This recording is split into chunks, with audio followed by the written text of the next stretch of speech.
Fue galardonada con el Premio al Mérito Ecológico que otorga la Semarnat en la categoría de investigación por sus aportes en los estudios de cambio climático en México.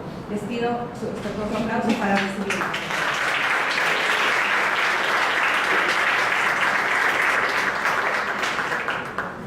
Muchas gracias por la invitación a los organizadores. Estamos, creo que de cumpleaños, ¿verdad? Cumplen 18 años el Centro de Ciencias de la Tierra, entonces está bien, más vale llegar a tiempo que ser invitado, ¿no? La mayoría de edad ya puede votar, etcétera. Me da mucho gusto estar aquí. Yo del programa que mencionó la rectora, yo fui uno de los 70 investigadores que participaron en el desarrollo de ese programa, el primero, el Plan Estatal para Cambio Climático del Estado de Veracruz, es el primer estado que lo hizo, y después he trabajado algunos años con los productores de café de Coatepec, de la región, entonces conozco, tengo muy buenos recuerdos, muy buenos colaboradores y algunas buenas tesis de mis estudiantes que se han hecho en la región. Entonces, es para mí un gran honor, me da mucho gusto estar aquí y espero que este curso sea muy provechoso para ustedes y para mí, ¿verdad? Porque vamos a interactuar, hacer unos ejemplos, ejercicios, para que yo aprenda más de la región. Entonces, sin más, empezaré este taller, nos vamos a ver los siguientes 2 días. Y primero es los compromisos de México ante el cambio climático.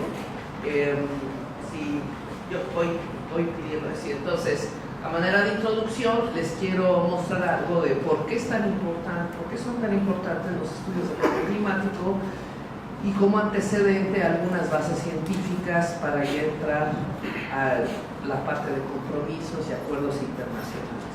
Entonces, sí apunta, ¿verdad? Sí, ponemos la primera. Espero que alcancen a ver. El cambio climático es uno de los grandes problemas ambientales a nivel global y no es el único. Realmente se retroalimenta con otros problemas como la acidificación de los océanos, aerosoles, que todavía no está bien cuantificado, pero hay 3 grandes problemas a nivel global que ya han rebasado lo que algunos autores como Rockström y luego son como 20 autores mencionan como es, por ejemplo, la brutal pérdida de biodiversidad a nivel global. El problema del ciclo de nitrógeno alterado, sobre todo por la alta carga de fertilizantes que se usan para una agricultura intensiva.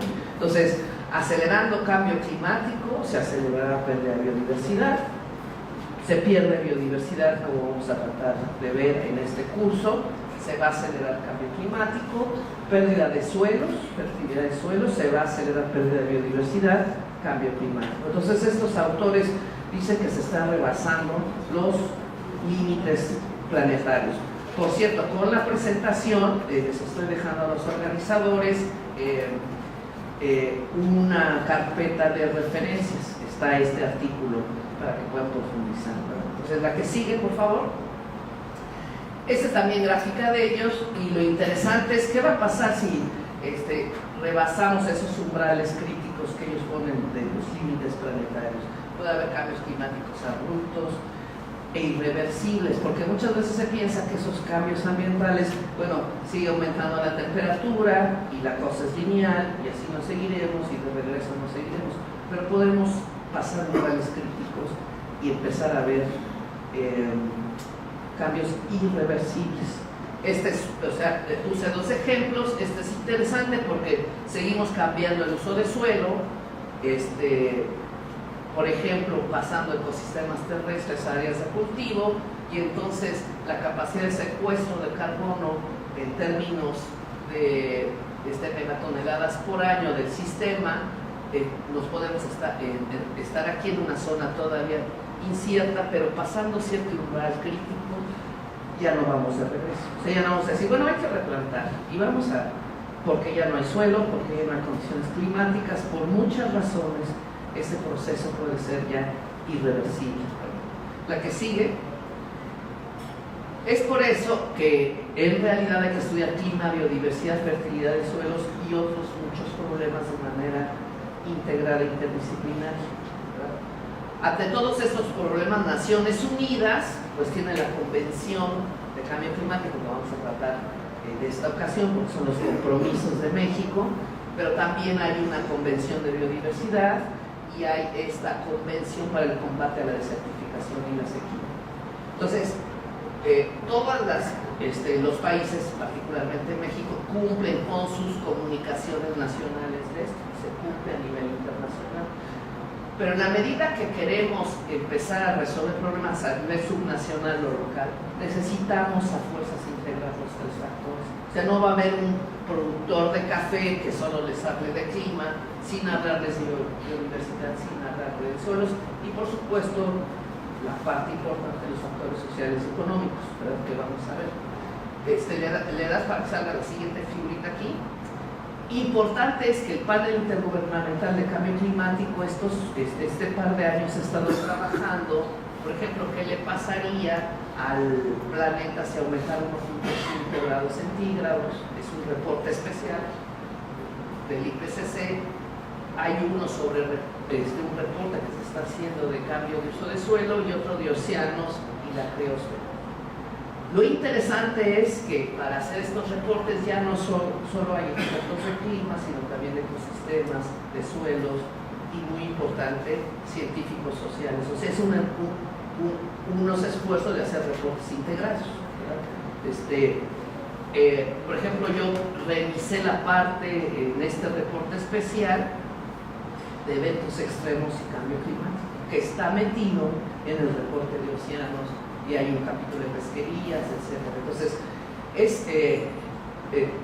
es algo muy importante saber que la ciencia ya requiere interdisciplina si vamos a atacar los problemas ambientales que vivimos a nivel local, subnacional, nacional e internacional. La que sigue. Esta es una figura que sacamos, yo participé en este capítulo, o sea, estoy en los etales de aquí.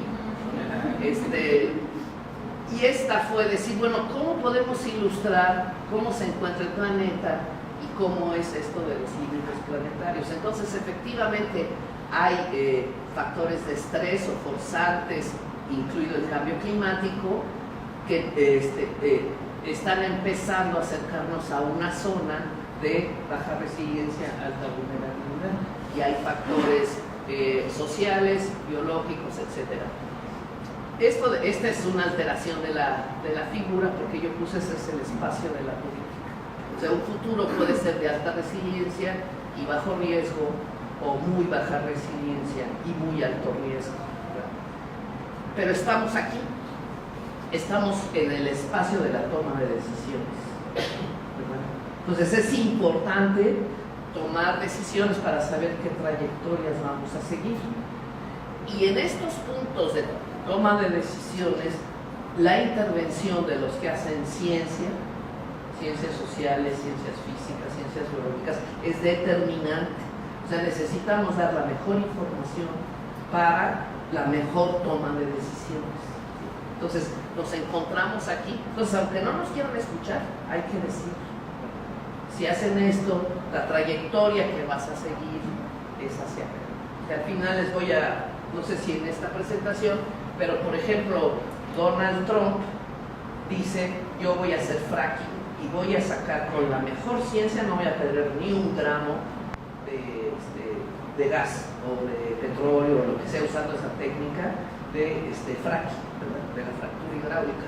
Es la mejor ciencia, sí, pero el camino al tomar esa decisión puede ser en esta dirección. Por eso, además de la mejor ciencia y de influir en los que toman decisiones, si le das a la siguiente, está este concepto de justicia climática, que incluye la idea de que el calentamiento global que está sufriendo el planeta no es solo un problema ambiental o físico, sino es un problema ético y es un problema político. Entonces, quien toma decisiones necesita la mejor ciencia, pero estar en el marco de considerar que estamos ante encrucijadas éticas y políticas y que esta relación ciencia-política se debe de dar en ese contexto de justicia climática, que significa que se debe contemplar la igualdad, los derechos humanos, los derechos colectivos y por tanto la participación de científicos en el combate al cambio climático, combate a la pérdida de biodiversidad, a la pérdida de fertilidad de suelos, y urge una acción más decidida, activa, determinante de los científicos sociales. Urge, ¿verdad? Porque es un problema ético y político.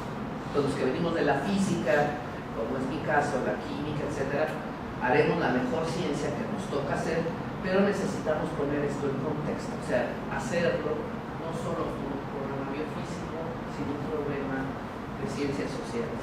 La que sigue. Y bueno, cambio climático, y entremos a la parte de las bases científicas. Hay quien dice que estamos entre lo inequívoco. Inequívoco es lo que estamos observando, y ahorita les voy a dar todas las evidencias. Ya el cambio climático, el calentamiento global es inequívoco. Lo incierto es el futuro. ¿Cuál es el futuro? ¿Cuál será el clima en el año 2100? Pues obviamente hay incertidumbres. Es como si les dijera cómo va a ser la economía mexicana en el año 2100. Pues yo creo que ahí puede haber hasta más incertidumbres en el caso del clima. Entonces, si el futuro es incierto, ¿no? Pero una cosa es decir, es incierto, y otra cosa es, somos ignorantes de qué trayectoria puede ocurrir hacia el futuro si hiciéramos una acción o hiciéramos otra, ¿verdad? Entonces, la que sigue, por favor. Entonces, hay muchas fuentes de información, pero Naciones Unidas ha creado desde 88, a partir del programa Naciones Unidas para Medio Ambiente y la Organización Meteorológica Mundial, que se llama Panel Intergubernamental para el Cambio Climático, el IPCC, que tiene 3 grupos: bases científicas, vulnerabilidad y adaptación, y esta que se encarga más de economía, mitigación, etc. Este panel cada 4 años entrega reportes a quienes, a la Convención Marco de Naciones Unidas para el Cambio Climático. Estos son los que hacen la política y estos los que hacen la síntesis científica. Entonces es una relación ciencia-política interesante. Si le das, por favor. Entonces sí salió un protocolo en Kioto, que mencionaré un poco, que todavía existe, pues, pero lo que ocurrió en el 2015, si le das, fue el Acuerdo de París, que es en el que nos vamos a sentar ahora. Y lo que quiero que vean es esta relación. Si le das nada más para que salga la flechita. Bueno, esta es la página. Aquí pueden consultar. Hay resúmenes en español, chino, inglés, etc. No todo el reporte está en español, pero la síntesis, lo más importante, está traducido y al inglés y otros idiomas de Naciones Unidas. Entonces de aquí pueden sacar, y lo que les digo es que esta es la parte crítica, la mejor información para las mejores decisiones, ¿verdad? De eso se trata. Entonces la que sigue, ese quinto reporte es el último que salió en 2013. Hoy les voy a mostrar láminas de los 3 grupos. Yo participé en y luego se sacó un reporte síntesis, que si no está, lo incluimos aquí, que son los otros días. Pero hay un reporte síntesis de los 3 grupos. La que sigue. Entonces, algunas ideas sobre clima para entender qué es esto de cambio climático. Existe esta frase que dice: el clima es lo que esperas, el estado del tiempo es lo que obtienes. Entonces, ustedes que han vivido más de 20 años acá saben cómo se vistieron hoy, si traían paraguas, no traían paraguas, etc. Si traen paraguas y no hubiera llovido hoy, no es que cambió el clima, es que les tocó el estado del tiempo. El estado del tiempo fue que hoy no llovió. Pero saben clima, por eso se viste como se viste. Yo pues tuve que poner, y he venido muchas veces, pero digamos que de todos modos vi el pronóstico. Entonces, el clima realmente es un promedio de ese tiempo meteorológico. Se necesita un periodo de al menos 30 años de datos. Si es precipitación, tal vez más años. Si es temperatura, tal vez 20 años. Pero necesitan sacar promedios para pasar de tiempo meteorológico a clima. Entonces, necesitan ese número, y también necesitan una medida de variación. O sea, si hoy la temperatura debería de ser 20 grados, pero fue 19, fue 21, no dicen escalofríos, es 20 más menos tantos grados. Entonces, cambio climático puede referirse a que cambia el promedio o cambia la unidad de variación. O cambian las dos, ¿verdad? Entonces, puede darse cambio climático por cambio de ese promedio o cambio en esa medida de variación y en particular eventos extremos. Entonces, en la siguiente, alguna vez me criticaron porque ninguna de estas variables se dibuja así de bonito. Pero bueno, es una caricatura, pero digamos que fuera una variable que describe temperatura, precipitación, vientos, todo lo que crea que debe de venir en la descripción climática. Pero, o sea, aquí solo quiero decir que este es el promedio y este podría ser, estas barras de aquí, una medida de la variación posible. Entonces, cambio climático se puede referir a cambio en las condiciones, en este promedio que se corre. Entonces, ustedes van a ver mapas y les voy a dar números que dicen cambia 1 grado, cambia 0.85. Y ustedes dicen, pues entre las 6 de la mañana de hoy y ahorita, obviamente ya la temperatura aquí de Jalapa ya aumentó 1 grado. Entonces, ¿por qué dices cambio climático? Digo cambio climático porque toda la distribución se mueve a más 1, ¿verdad? Toda. O sea, como si se levantaran las faldas y los pasan por acá. Entonces, vean, ese es el tipo de mapas que vamos a estar viendo.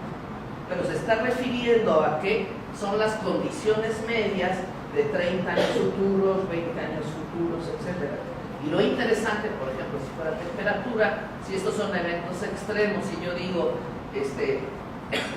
por ejemplo, solo hubo 8 días de agosto en toda la serie de 30 años, que la temperatura en Jalapa rebasó los 35 grados. Si yo cambio la media, es posible que ya no sean 8 días, que sean 10, 15. Vamos a ver un ejemplo de una tesis de doctorado de una de mis estudiantes, en donde trabajó solo con eventos extremos y cambio climático, y específicamente esta región de Veracruz es en la que vio más efectos de aumento brutal del número de días de la temperatura máxima por encima de este umbral. Si fuera precipitación, etc. Entonces, esto es el tipo de mapas que pueden ver. Cambias 1 grado, 2 grados, y toda la distribución se mueve y aumentan los eventos extremos. Pero también puede ocurrir, ahora sí se le das, que cambie muy poco la media, pero cambie la forma de la distribución. Y entonces aumenta, si quieren, frío, calor, ¿verdad? Y el promedio es el mismo, ¿no? O llovió mucho, no llovió nada, pero en total llovió igual, ¿verdad? En promedio llovió igual. Por ejemplo, o sea, me decían que hace unos días llovió en el puerto de Veracruz del 80% de lo que debería de haber, de lo que llueve en agosto, ¿verdad? Entonces ese cae acá, clarísimo, ¿verdad? Y seguramente, si se fijaron en las heladas, que en el campo les llamaron heladas negras, les cayeron las temperaturas por acá.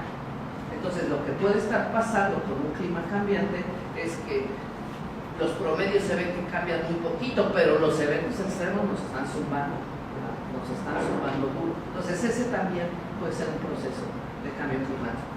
Ahora, quien se dedica a estadística o a física o a meteorología puede hacer medianas modas, desviación estándar, intercuartílicos, que puede tomar todos estos datos y hacer estas figuras.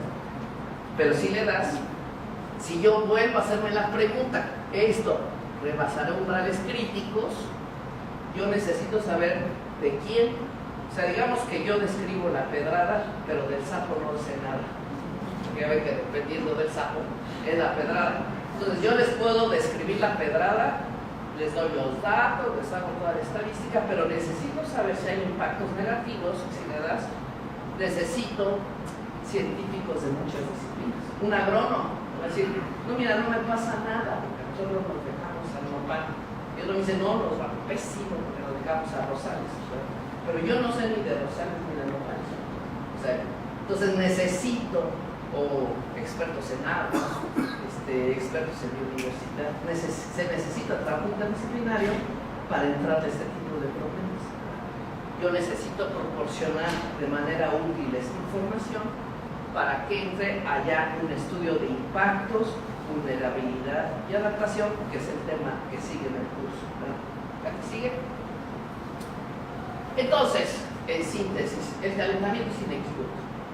Todas las evidencias que les voy a mostrar apuntan que este planeta se está calentando, y hay muchos cambios que no tienen precedente en los últimos decenios o milenios: la atmósfera, el océano, los volúmenes de hielo y nieve, y el nivel del mar. Han aumentado, y el 90-99% de los científicos en el IPCC y fuera de él coinciden. ¿Cuánto han aumentado? Si le das. Este artículo es de una investigadora que ha venido aquí, la doctora Diana Lieberman, que dice de lo inequívoco a lo incierto. Entonces estamos en lo inequívoco. ¿No es la que sigue? Entonces, ¿por qué está cambiando? Pues las causas son antropogénicas. Porque este planeta, si algo define el clima, este planeta es que ha cambiado.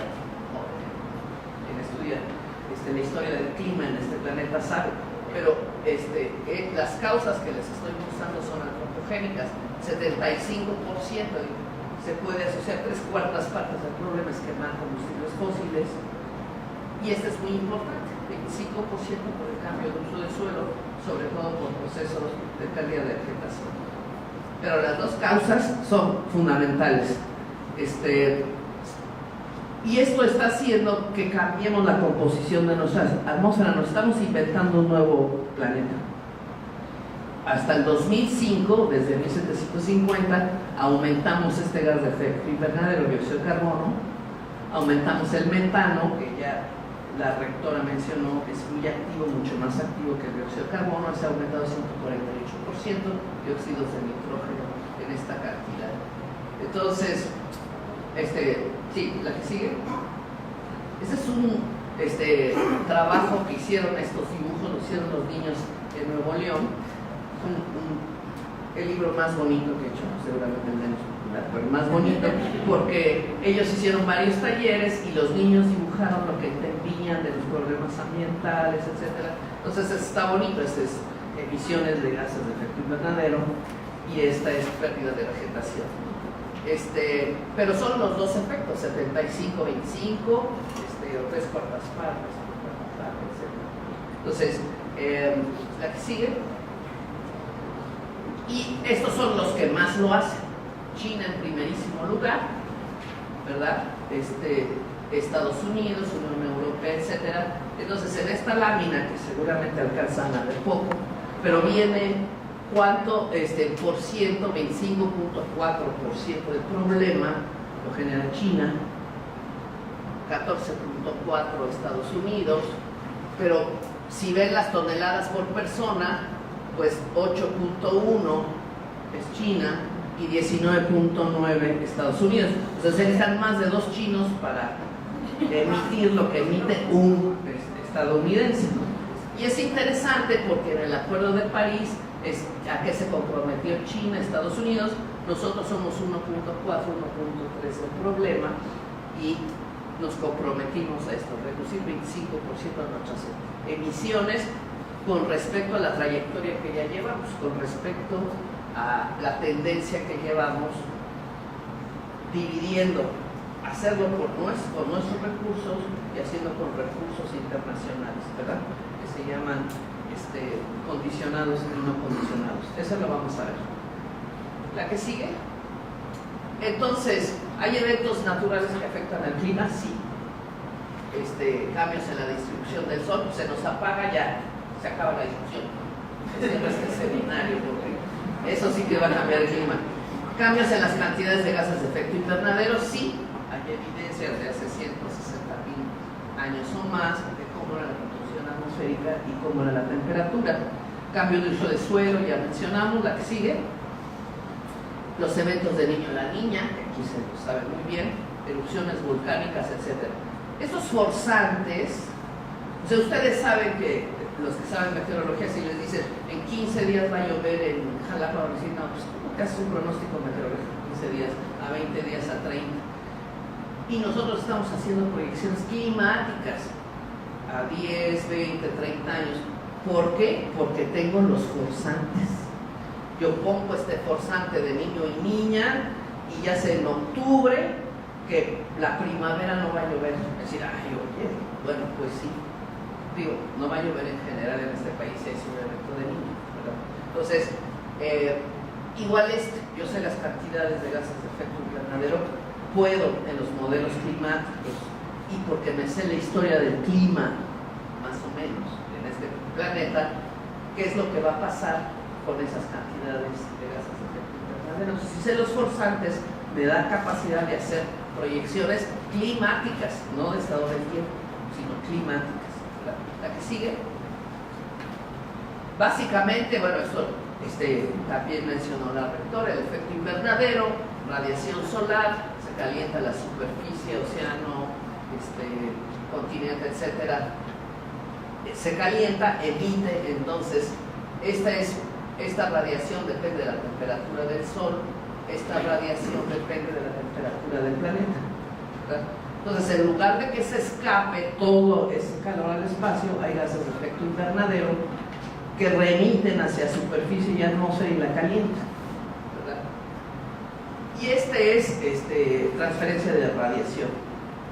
Me permite explicar, si le das a la siguiente, no solo qué le pasa a la Tierra, sino efecto invernadero tiene Marte y Venus.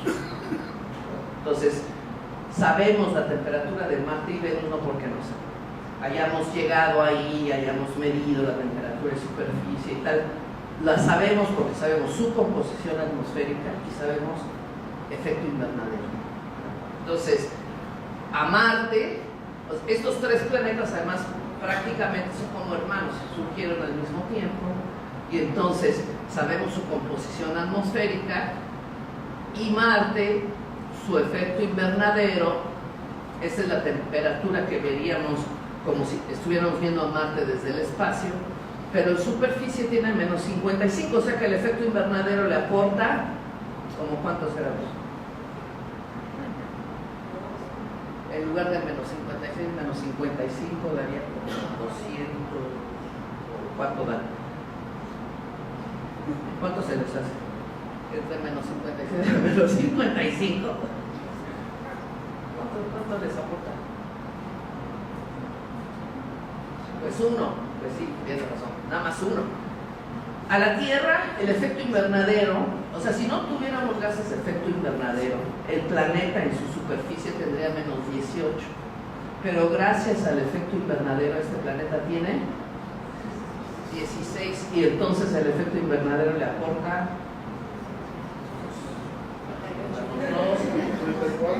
34, ¿verdad?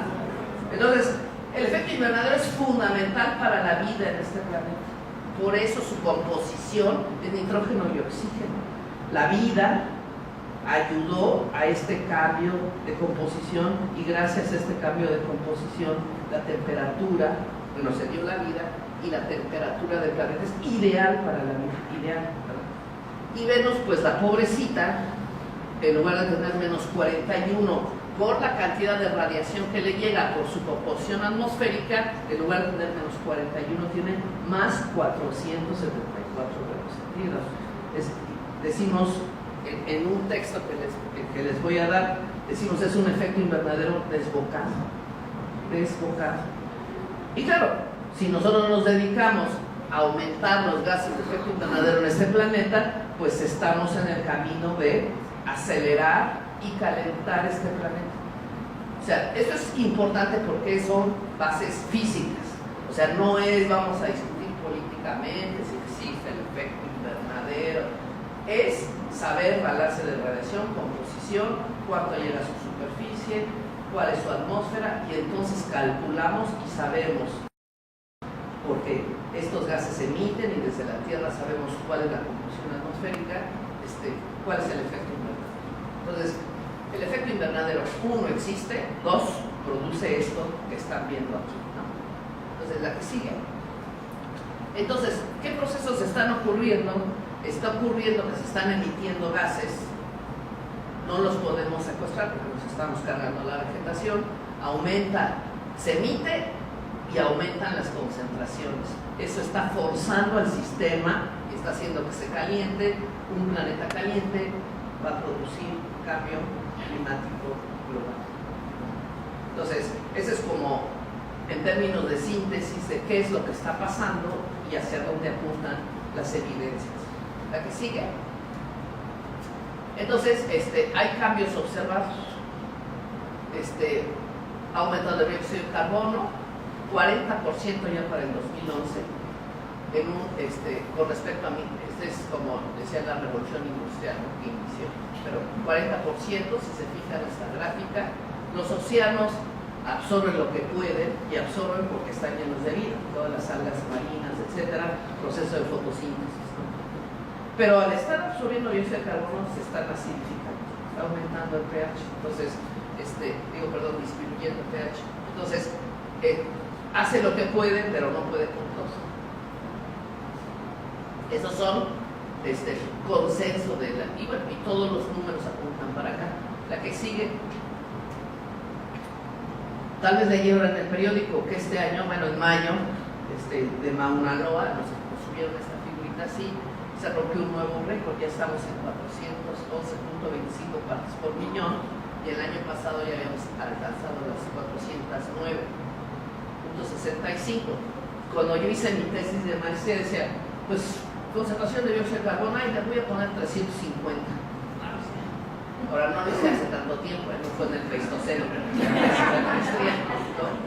pero era la concentración que pensábamos que podía caracterizar una atmósfera normal, pero ya estamos en acabamos de romper este récord. La noticia salió hace poquito, pero las mías son de mayo del 2018.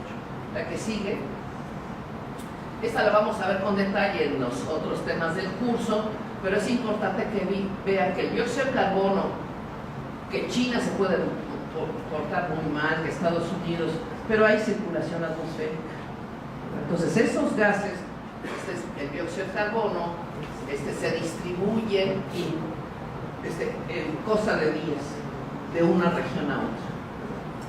Y hay un proceso, esta curva que se ve así, que como que oscila, es la vida, sobre todo los que tienen fotosíntesis, ¿verdad?, la vegetación interactuando con la composición atmosférica. En el video van a ver que este colega de la NASA dice 50% de dióxido de carbono, o alrededor de, lo puede absorber la vida de los océanos, la vida, los bosques, etc. El otro 50%, pues ahí se queda, ¿verdad? Entonces, el proceso que ven con primavera-verano, pues bajan estas concentraciones, ¿verdad?, de los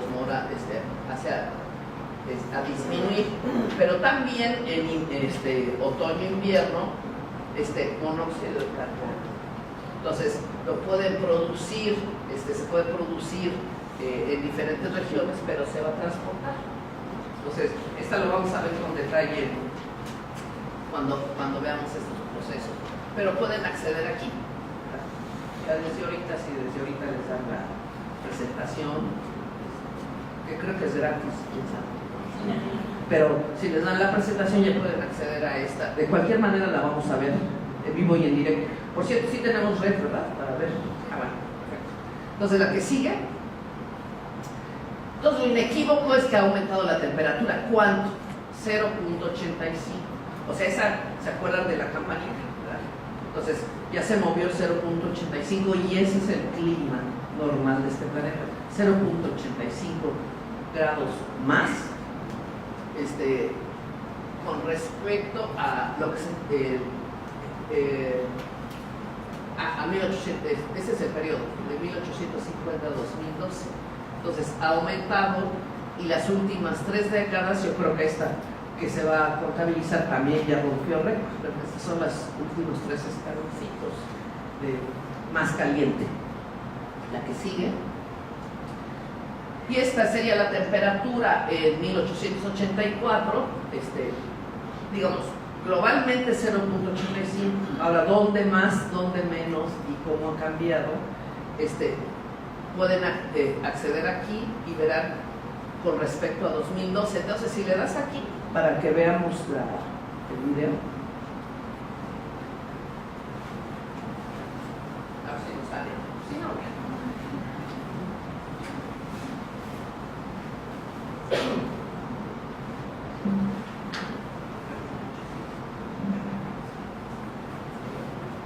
entonces ahí va. A ver, ponlo en grandote para que. Ahí ven. Si no alcanzan a ver, ya vamos en los 60s.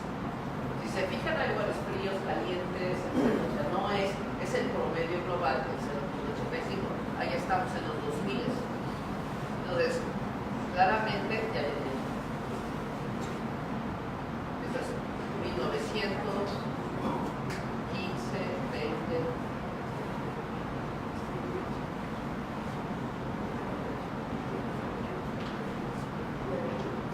Entonces, ese es cómo se distribuyó y cómo se ha ido calentando el planeta a lo largo de los años. Entonces, si quieres ya regresamos a la situación. Hay muchas buenas, ¿no? Entran a ese diálogo, vienen con nosotros, pero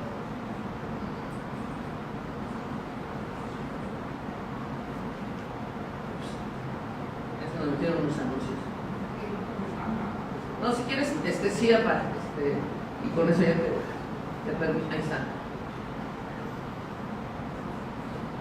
Ups. Yo creo que si cierras la red, regresa la presentación.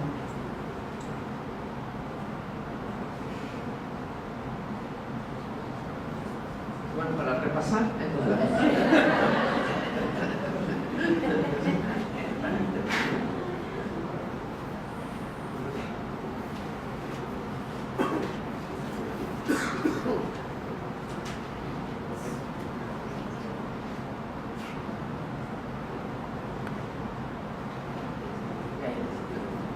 ahí está. Si quieren ver temperaturas, mismo, temperaturas diarias, obviamente es más largo. Entran a esta página. La que sigue.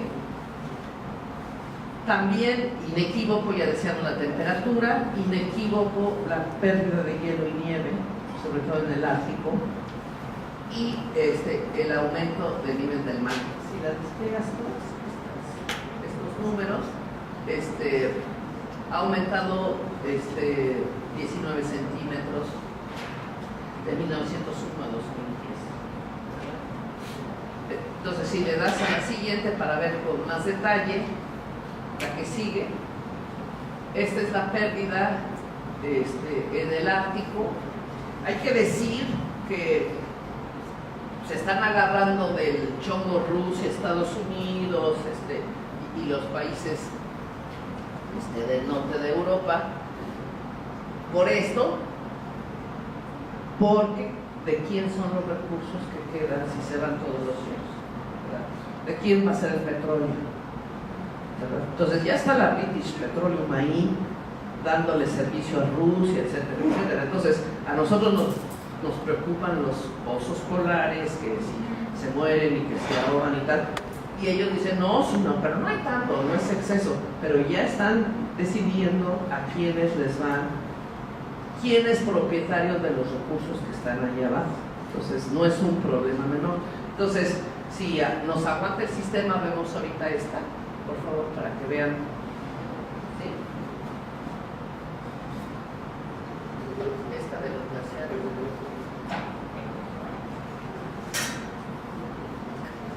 A ver si se deja.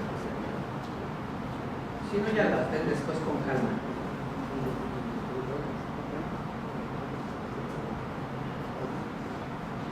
Entonces van a empezar a ver poco efecto. Este es exactamente el Ártico, Rusia, etcétera, etcétera. Y entonces aquí está, 1990, y va a transcurrir, obviamente entre más blanco más hielo.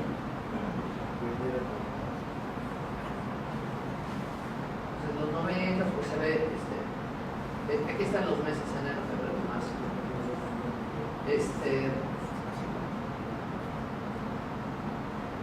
Ya estamos en los 2000, 2003. Y aquí empieza a ser brutal. 7, 8, 9. Si tiene su ciclo anual, se restituyen hielos, etcétera, etcétera. Y ya estamos 2014, 2015, etcétera. Entonces, es muy acelerado está este problema. Unos dicen que hasta puede ser en lugar de Canal de Panamá, pues ya mejor naveguemos toda vez que desaparezcan esos hielos en el mar. Entonces, es también un punto de problema económico interesante, ¿verdad? Entonces, la que sigue, por favor, esta es pérdida de glaciares, ¿se acuerdan? Aumento de la temperatura, pérdida de hielo y nieve, aumento del nivel del mar, que no es menor para un estado como Veracruz, ¿verdad? Entonces, esta es como ha sido la serie de tiempo hasta 2017, y este video que no vamos a ver ahora, pero lo que hace es decir, si perdiéramos hielo, nieve y se expandiera el océano por efecto térmico, ¿qué ocurrió en el, qué dice ahí? Plioceno, ¿verdad? No alcanzo a ver, ustedes menos, ¿verdad? Pero Plioceno estaba más de 6 metros por encima de lo normal. El video dice que puede llegar hasta decenas de metros, ¿verdad? Estas son otras épocas geológicas y dice, esa es la concentración de dióxido de carbono y aumento de temperatura y estamos aquí, ¿verdad? Entonces no es menor, o sea, estamos en 19 o según esta gráfica, bueno, los números varían, pero si globalmente estamos en 19 y vamos en este camino, 6 metros de aumento de nivel del mar global, no digo que 6 metros en boca del río, pero 6 metros globales, aumento de nivel del mar, no es un problema menor para los estados costeros, ¿verdad? Entonces lo vamos a ver con detalle ya en el análisis de vulnerabilidad de adaptación. ¿La que sigue? Entonces, las temperaturas han aumentado 0,85. Esta es la tendencia en grados en el periodo del 1901-2012, y este efecto se ve en continente, océano y océano-continente. Y las barritas estas, el negrito es lo observado. Esto es si yo corriera mis modelos, el azulito, si no considerara el forzamiento por aumento de dióxido de carbono y otros gases. Y el rosa es si ya introduzco en los modelos ese cambio en la composición atmosférica. En pocas palabras, si yo digo, no, es puro choro eso de que si los gases y no sé qué, no puedo hacer un modelo físico que me reproduzca las temperaturas observadas bueno, aquí está ya dividido en otras secciones, pero ni en superficie terrestre, ni en oceánica, ni en la combinación. Entonces, también con la mejor física, si yo quiero, bueno, en química, atmosférica y etcétera, yo quiero reproducir el clima observado, mi única manera es introducir cambios en las concentraciones de gases de efecto invernadero. Hay los modelos de efecto invernadero, etcétera, etcétera, y sí le puedo pegar, que es lo que uno quiere, para que un modelo, al compararlo con la realidad, la reproduzca de la mejor manera posible, ¿no? La que sigue, ese es un estudio que hicieron los ingleses y que luego ya en México palomeamos porque se parecía a algunos estudios o coincidía con algunos estudios que hicimos. Esto es cómo hay cambios de temperatura ya observada en este país.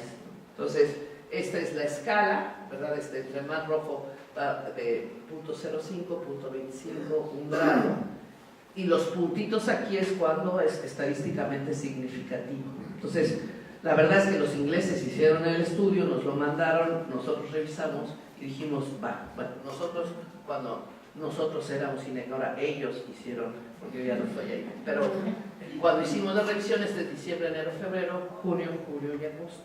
Entonces, esta publicación está en la carpeta, en la síntesis, y está paso por paso los datos, qué fue lo que hicieron, qué analizaron, etcétera, para si lo quieren revisar con más detalle. Pero en pocas palabras, si se fijan, hay azules, o sea, hay regiones en donde se está enfriando, al igual que a nivel global.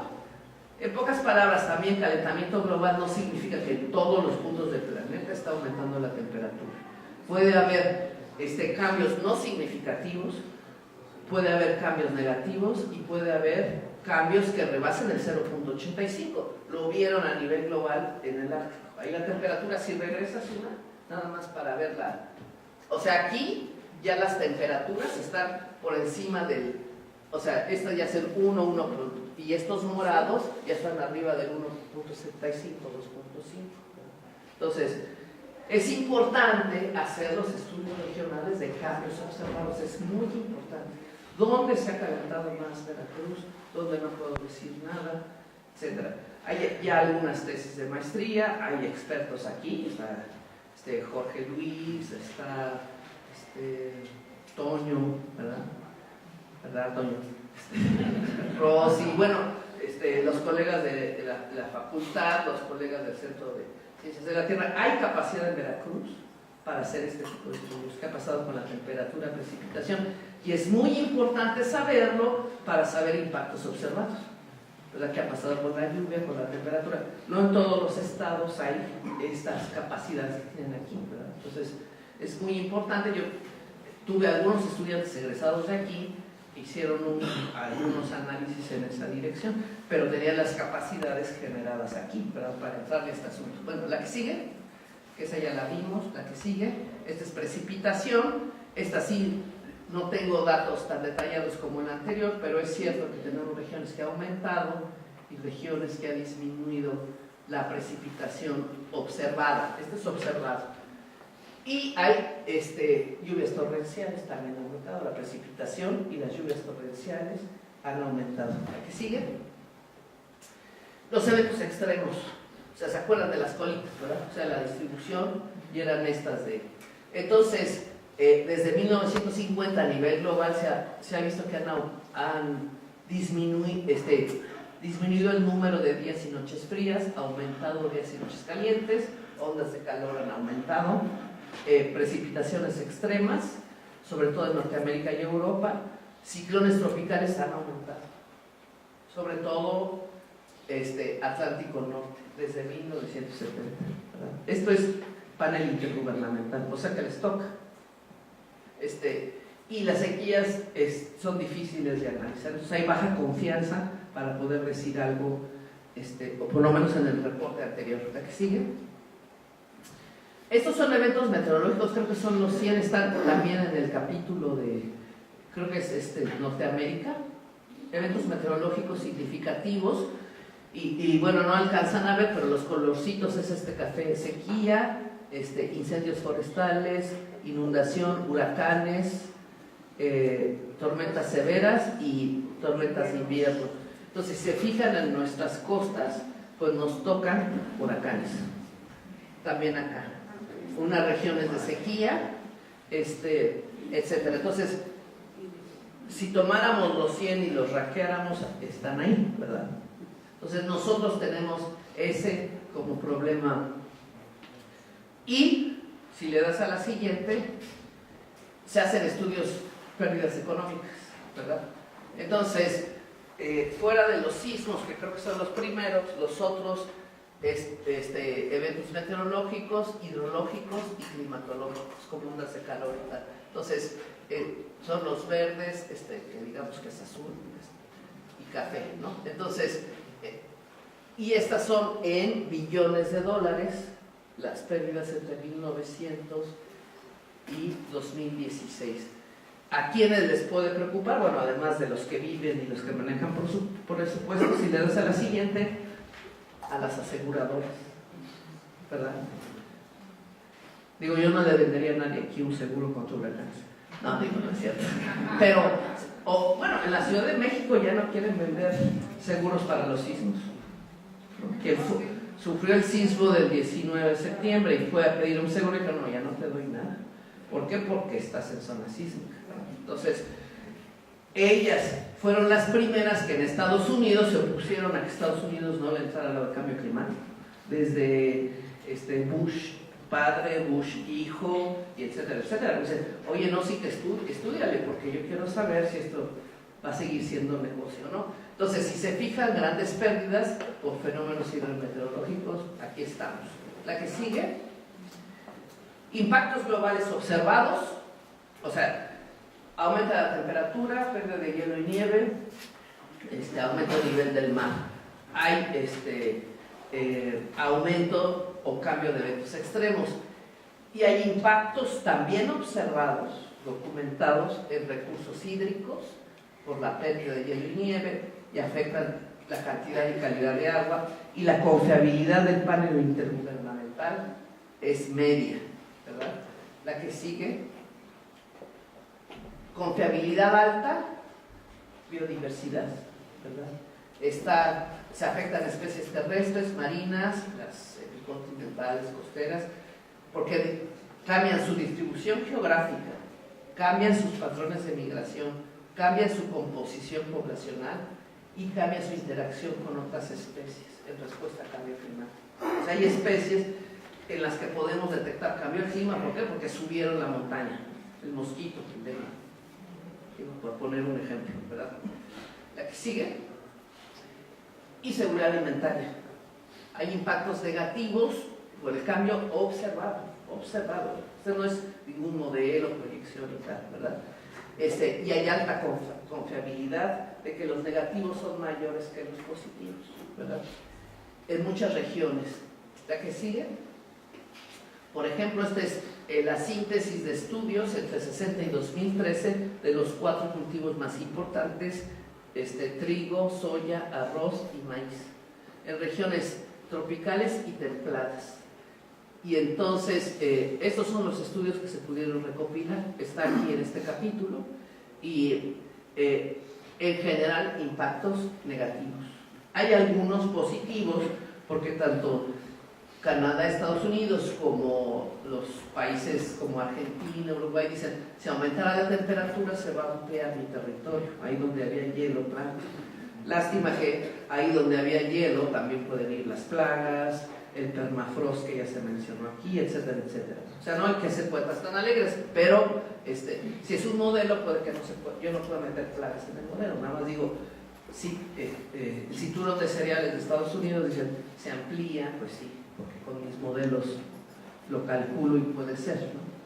La que sigue.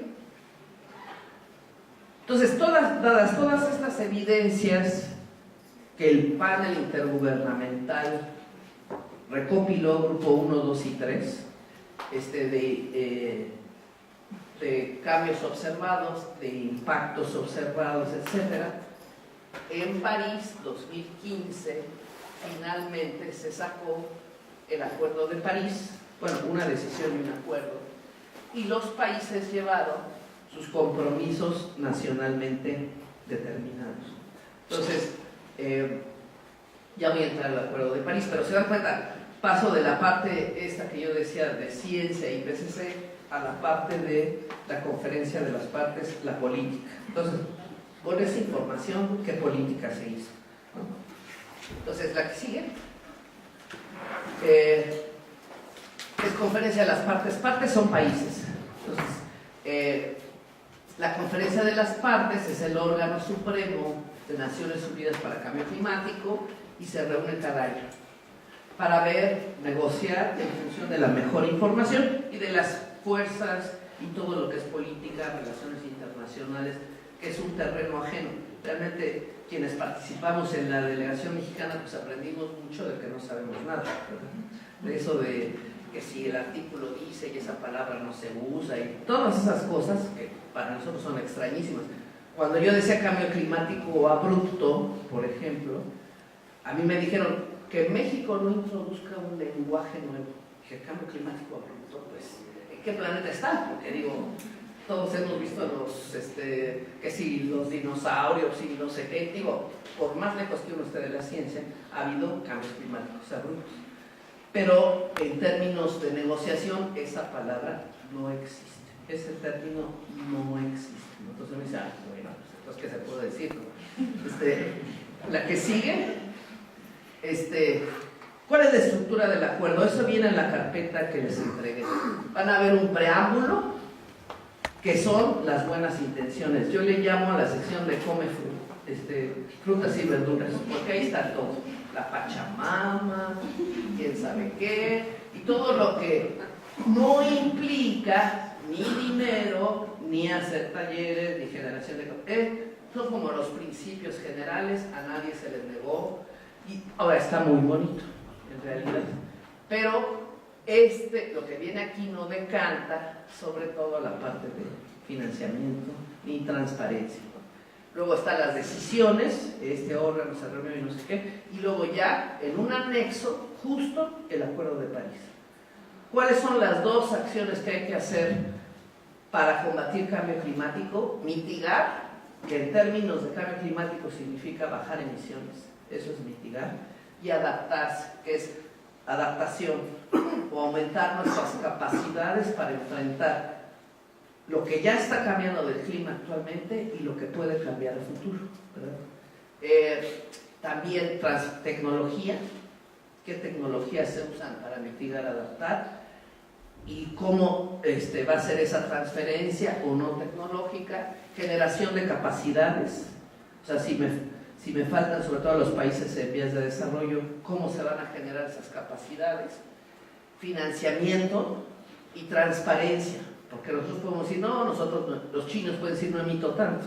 Bueno, a ver a los números, ¿no? O yo los calculé, hay una discusión muy fuerte de factores de emisión, que si ya ponemos nuevos o viejos, tú pon los que quieras, pero en el momento que llegues a las negociaciones internacionales, me demuestras que estás bien. Por eso es delicado andar masajeando los datos de emisiones, los datos de lo que sea, porque todo lo que se haga debe ser transparente. México está en este grupo que se llama integridad ambiental. En las negociaciones, además de ir por país, se va también por grupo. Y México está en este grupo, con Suiza, Corea, Liechtenstein, Mónaco, y se acaba de incluir Georgia. ¿Por qué? Pues esa es nuestra historia, ¿no? O sea, porque podemos preguntarnos qué tenemos en común. Pues tal vez porque no podemos estar con China o con... Este grupo 77 y China, ya son más de 77, y China es muy poderoso en la negociación, muy poderoso. Pues es el más emisor y tiene bastantes recursos científicos, financieros. Son ya más de 130, paraguas que se llama Umbrella, que es Estados Unidos, Australia, etcétera, la Unión Europea, el Grupo Africano, etcétera. Entonces, se pueden presentar iniciativas como país o como grupo. Ustedes pueden accesar a la página de la convención y ver México como país que ha propuesto y México como grupo de integridad ambiental que ha propuesto. La que sigue. El acuerdo, después de 4 años de negociaciones, finalmente se acuerda el 12 de diciembre de 2015. Cada 5 años se tiene que revisar. Y empezando en el 2023, e incluye cómo ha progresado las emisiones, la temperatura global, etcétera, para ver si ya se están rebasando los 2 grados o no. Si nosotros sumamos todos los compromisos de todos los países y vemos qué pasaría en futuro, esos 2 grados se van a rebasar con mucho. Vamos a estar por encima de los 4. Por eso se quiere que cada 5 años aumente la ambición, se busque que disminuya más fuertemente las emisiones. Y luego cada uno de las partes, reducción de emisiones, o sea, mitigación, adaptación, medios de implementación y financiación. ¿Cuánto dinero hay o cuánto dinero se comprometió? La que sigue. Se cuenta con el paquete financiero, sobre todo va a ir dirigido a países menos desarrollados, que ahí estamos nosotros, y pequeños estados insulares, que esos pueden desaparecer, ¿no? O sea, aumento a nivel del mar, pues con la pena ¿Y qué van a hacer? ¿Para dónde se mueven? Entonces, y el objetivo es movilizar 100,000 millones de dólares al año a partir del 2020, y se tiene que revisar al alza en el 2025. Eso es muy importante para nosotros. Nosotros, hasta donde yo sé, no hemos podido acceder, por ejemplo, al dinero para adaptación al cambio climático, y está. O sea, no hemos sometido buenas propuestas fuertes para sacar ese dinero. Esa es la verdad. Bueno, hasta donde yo supe, ¿verdad? Entonces, son oportunidades importantes que hay que presentar estudios, si además de rigurosos y tal, que se vea que están los gobiernos estatales, nacionales, etcétera, comprometidos, porque está para combatir el cambio climático, no solo para hacer estudios, para combatir el cambio climático. Entonces hay que hacer la propuesta y decir, y por tanto vamos a reducir tanto, y por nuestra vulnerabilidad, por tanto vamos a reducir tanto nuestras emisiones, y que sea comprobable. Pero está puesta ahí. Ahora, se salió Estados Unidos, entonces quién sabe si ya se dividió entre 18, pero está la propuesta de estos recursos para destinados a combatir el cambio climático. La que sigue, cuando entró en vigor, 2016, eso fue una sorpresa, porque si se fijan, tenían que ser más de 55 países que representaran más del 55% de las emisiones. Y resultó que al año siguiente ya estaba. Entonces, todo el mundo dijo, no, bueno, pues hay que apurarnos, ¿no? O sea, para el noviembre de 2016 ya eran 100 países y ya, o sea, rebasaba esto del 55% de las emisiones. México, el 14 de septiembre, el Senado de México lo adoptó. Entonces, esta es una pregunta interesante. ¿Ese acuerdo es vinculante o no? Dirían que sí. O sea, no hay sanciones para que no cumpla. Entonces pregunto, ¿es vinculante o no? Sí. Sí, es vinculante, es un tratado internacional que está contemplado dentro de la Convención de Viena de 1969 sobre los tratados. Sí es vinculante para las partes. Normalmente los tratados en derecho internacional no incluyen sanciones tal cual expresamente, pero el derecho sí señala que es vinculante para las partes que lo ratifiquen. Es decir, desde la firma, el Estado está obligado a cumplir. Ya el proceso de ratificación a que haya lugar internamente, eso no puede ser, gracias. Ya el proceso de ratificación a nivel interno, que se tenga que cumplir en cada uno de los estados a los que se obligan, es independiente de la firma. Desde que el Estado no firma el tratado, en este caso tiene la denominación de acuerdo, es obligatorio para el país, y ahí aplica la cláusula de que no pueden alegar una vez firmado el tratado, en este caso el Acuerdo de París, no se puede obligar aducir que es contrario al derecho interno o que haya un conflicto de leyes, sino que se tiene que cumplir, y en caso de haber un conflicto de leyes, el Estado tiene que modificar su legislación nacional para dar cumplimiento al compromiso internacional. Sí, exacto. Porque ese fue un debate fuerte. No es un protocolo como el protocolo de Kioto, es un acuerdo, ¿verdad? Y si le das a la siguiente, nada más que efectivamente es un tratado internacional legalmente vinculante. Para México ya sería porque el Senado lo aprobó. Entonces nosotros, y aunque Trump dijo, ya me voy a salir, pues con la pena no está la cosa tan fácil. Digo, está bien, no va a dar dinero, y él dice que no va a hacer esfuerzos por bajar emisiones, lo que sea, pero es un tratado vinculante. La decisión, ¿se acuerdan? El preámbulo, la decisión, el Acuerdo de París, la decisión no es legalmente vinculante, el preámbulo tampoco, pero el Acuerdo de París sí, ¿verdad? Y además, una vez que el acuerdo se acuerda, se tiene que pasar a una parte de definir reglamentos, y entonces ahí ya se verá, bueno, es como aprobamos una ley de no matarás, no, bueno, está bien, pero y si matan, bueno, pues no hay reglamento. sea, no hay las siguientes leyes, entonces quién sabe, ¿no? Entonces, una vez que se apruebe el acuerdo, la misma conferencia de las partes diseñará las partes reglamentarias para que se cumpla. La que sigue. Otros aspectos, el acuerdo reconoce la importancia de aumentar la ambición, entonces cada 5 años que se revisará, los compromisos se espera que sean mayores. Y es muy importante también, el acuerdo reconoce la importancia de los ecosistemas como sumideros de dióxido de carbono. O sea, muchas veces se dice, ¿por qué está cambiando el clima? No, es que queman petróleo y tal. Bueno, pero también la parte de estar deforestando y cargarse la vegetación, en pocas palabras, este mecanismo de fotosíntesis se nos olvida como una parte muy importante para combatir el cambio climático.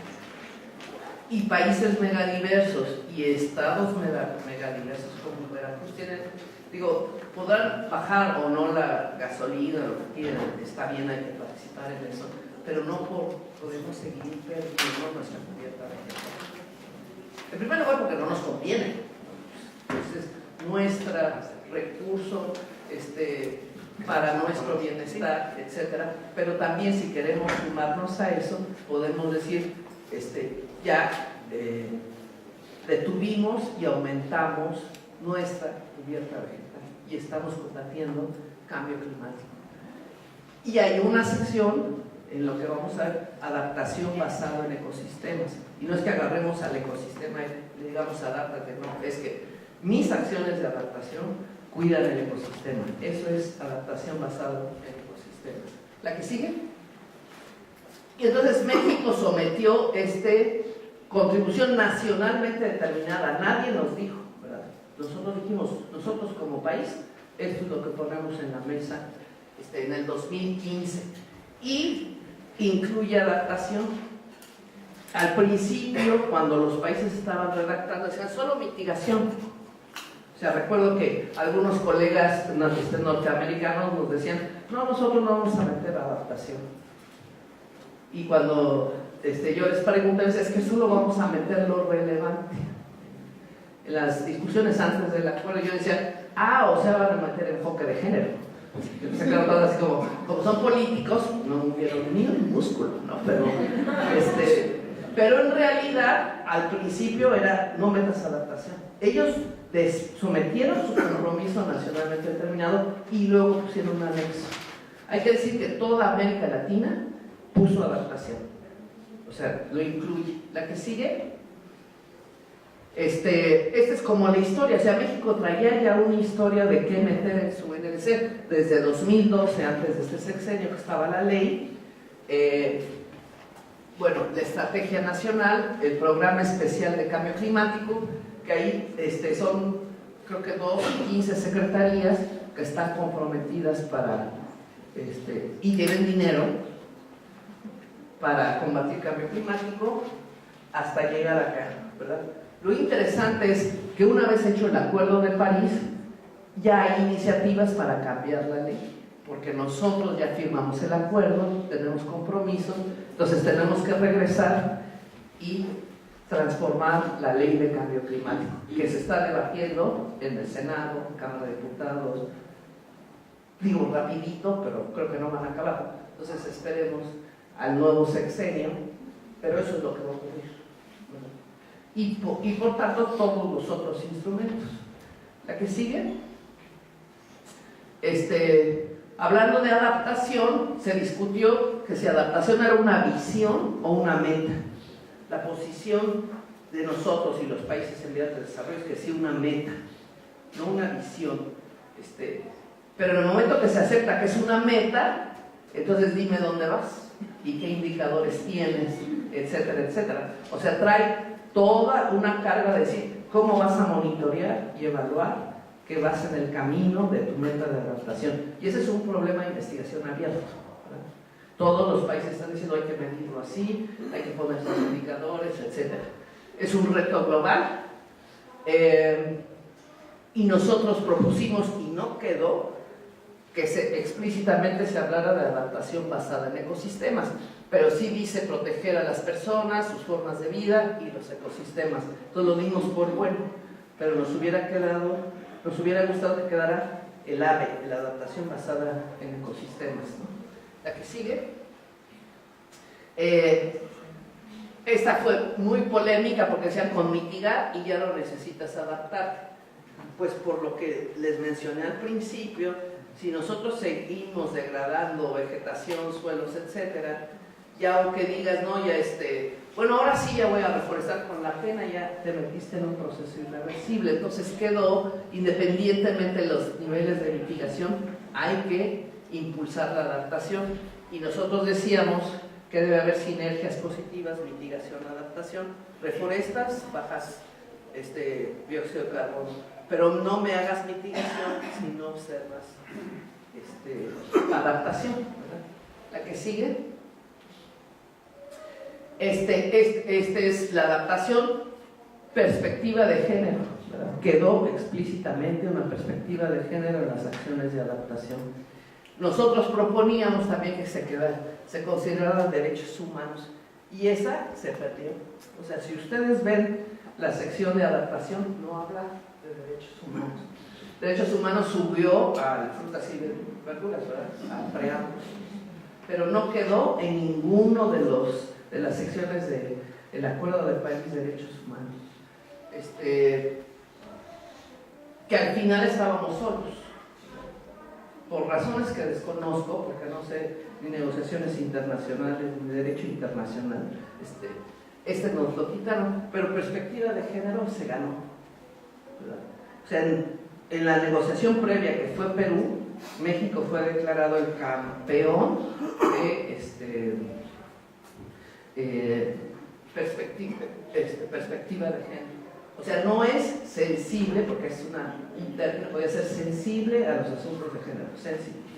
O no era balanceado, que si hay un hombre hay una mujer, era incluir como parte de la solución a cambio climático una perspectiva de género. Y hubiera estado bien derechos humanos, pero cuando, no sé por qué, hubo un momento que estábamos defendiendo este punto y dijeron, bueno, y también el derecho de los pueblos invadidos, y también el derecho a la vida, y también el derecho de, un poco para decir, bueno, tú pones eso, yo te pongo 3 cosas para tornar la negociación, porque la verdad, entonces, pero al final es que se perdió, por razones para mí desconocidas, pero así fue. En cualquier caso, sí quedó guiado por la mejor ciencia posible, que considere conocimiento de pueblos indígenas y de las comunidades y se debe integrar a las políticas socioeconómicas y ambientales. Quiero decir que derechos humanos ya entró en la siguiente año de negociación a la generación de capacidades, o sea, se sacó y ahora ya está entrando, si quieren, por la puerta de atrás o los siguientes años, pero tiene que entrar, ¿verdad? Si pensamos en ese marco de justicia climática. La que sigue, esta parte, aquí está el doctor Rodolfo Lassi, que fue el que presentó el punto de queremos que aumente la investigación y la observación sistemática del sistema climático y se proporcionan servicios climáticos, especialmente sistemas de alerta temprana. Entonces, en el Acuerdo de París, y yo, bueno, reconozco que él fue el que lo sacó en la plenaria, digo, pues está aquí en la pantalla, sacar los sistemas de alerta temprana como una acción fundamental para adaptación al cambio climático. Entonces, es muy importante compartir información entre todos los países y reforzar nuestros sistemas de alerta temprana. O sea, para prevenir, o sea, este país gasta 38 o 40 veces más después del desastre que antes. Entonces, prevenir más que lamentársela a todo el mundo, ¿no? En la que sigue, se van a notificar periódicamente Y este tema de monitoreo y evaluación, les digo que es un tema de investigación punta, nadie lo tiene resuelto. Entonces, trabajarle en esta dirección sería bueno. La que sigue. Entonces nosotros dijimos esto y abarcar al sector social, adaptación basada en ecosistemas, infraestructura estratégica. Y después de que salió, varias publicaciones lo pusieron como ejemplo. Usted quiere meter adaptación y no sabe cómo, pues eche la culpa a México. Es perfectible, la verdad, o sea, pero estuvo interesante, ¿sí? ¿La que sigue? Entonces hicimos esta, adaptación basada en ecosistemas, y algunas discusiones cineras con lo de enfoque de género, con colegas africanas.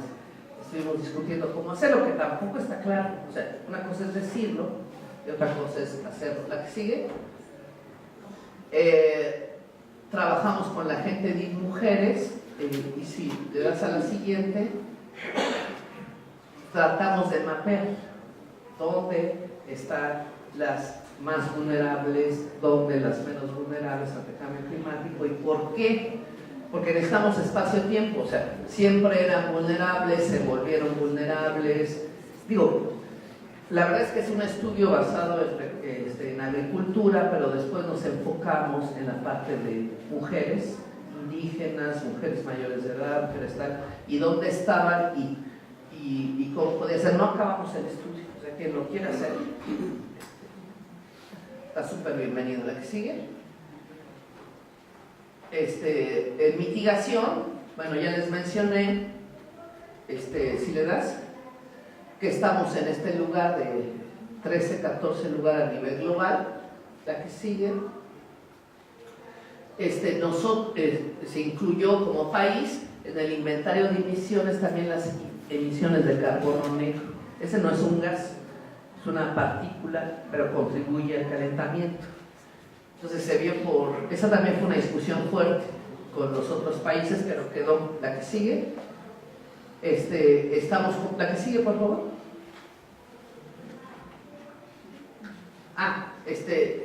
Ese carbono negro podemos bajar hasta 51% y hasta 70% si hay apoyos financieros, ¿verdad? La que sigue.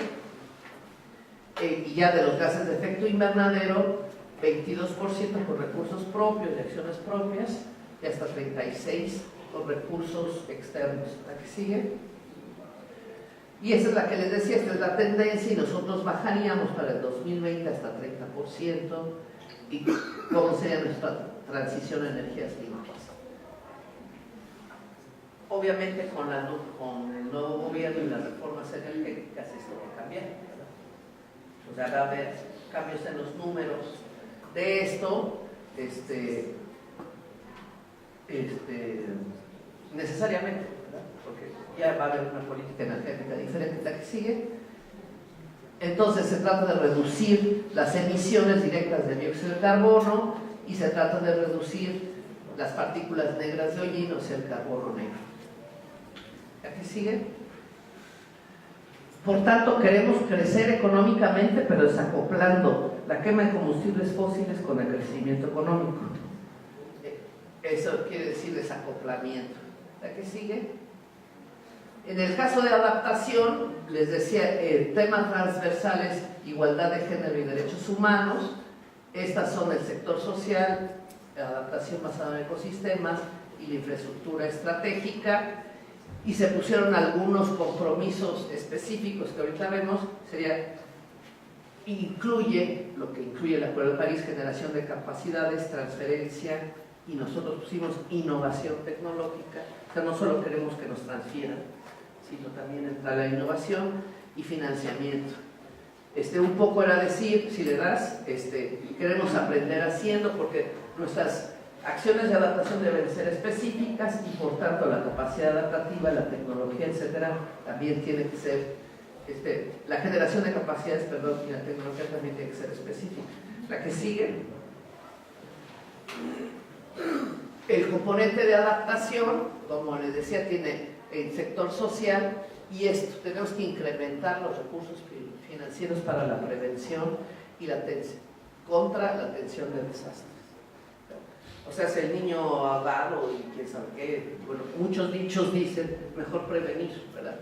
Este de adaptación basada en ecosistemas es interesante, lo vamos a desglosar en el curso. Y esto es garantizar y monitorear, por ejemplo, en la infraestructura estratégica, tratamiento de aguas residuales. La que sigue, y aquí está la parte costera. Y para concluir, este es el ejemplo que les decía de Trump, ¿no? Para construir estos dos oleoductos, si le das para que vean, iba a pasar por encima de los Sioux y del río Missouri, ¿verdad? Lo va a hacer muy bien, seguramente va a sacar bastante petróleo de ahí, es evidente, ¿verdad?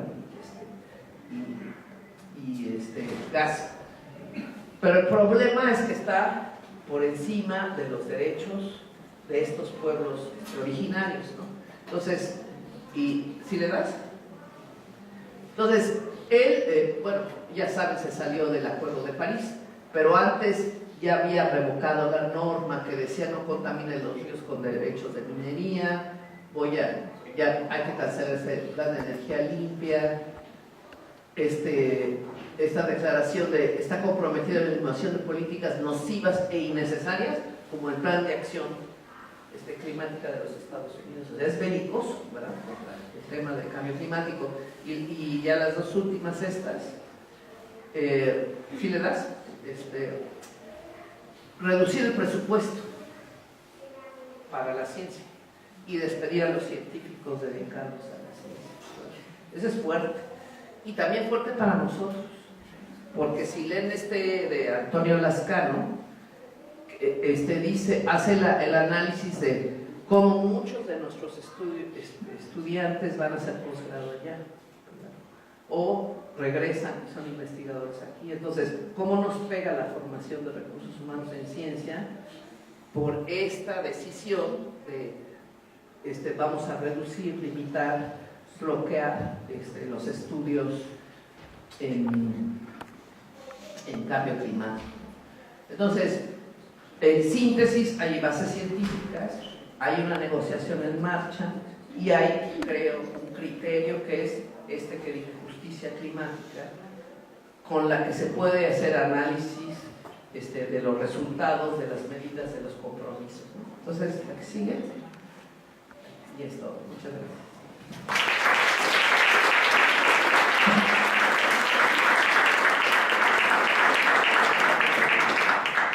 Tenemos 5 minutos para preguntas.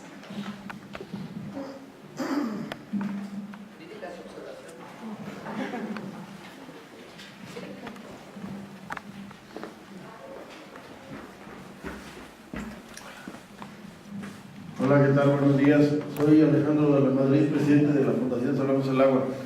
Tiene 13 años que Salvemos el Agua pues, a estudiar el tema del cambio climático. Me llama la atención todo lo que está pasando pues alrededor del mundo y lo que está pasando en la comunidad científica, lo que pasa en los gobiernos en relación al cambio climático. Creo que somos muy escépticos en general la población de lo que pasa. Pareciera que es algo como muy lejano y pareciera que nosotros no impactamos realmente en el cambio del clima. Yo quisiera... me llaman la atención dos cosas. Una, por ejemplo, acabo de estar en China en abril y China es uno de los países que va a generar más plantas de energía eléctrica a base de carbón. Y tuvimos la oportunidad de viajar del este al centro en tren y vimos n número de plantas de carbón generando toda esta cantidad de contaminación y quemando carbón por mayor y otro decena que está en construcción. Veo muchas políticas públicas inadecuadas y veo la falta de participación ciudadana como un problema fundamental. Con la experiencia que tiene usted, quisiera conocer cuál es su opinión. Realmente, ¿usted qué cree que va a pasar hacia los siguientes años?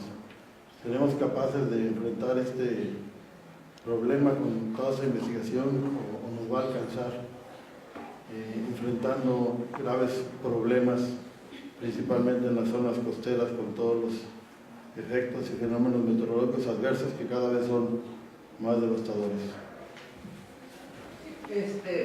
Bueno, aunque no tengo el conocimiento regional que tienen ustedes como para decir eso, yo creo que si no se involucra a los posibles afectados en la mejor solución que se nos ocurriera, esa solución no va a ser viable y vamos en la tendencia, en la trayectoria que ya vislumbramos, ¿verdad? De ser un mundo menos resiliente con un riesgo cada vez mayor. Entonces, necesitamos involucrar a la gente, y no solo para decirle haz esto o haz aquello, sino qué soluciones has visto, qué has observado y construir soluciones colectivas. Si no, se me hace muy difícil.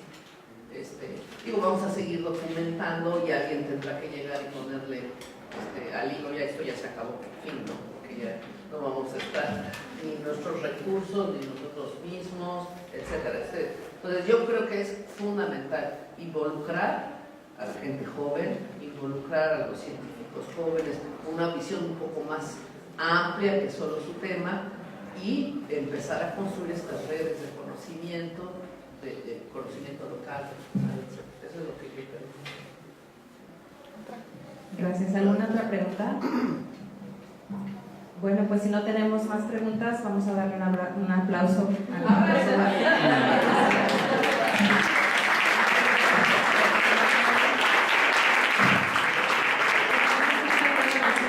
De 10 minutos, máximo 15.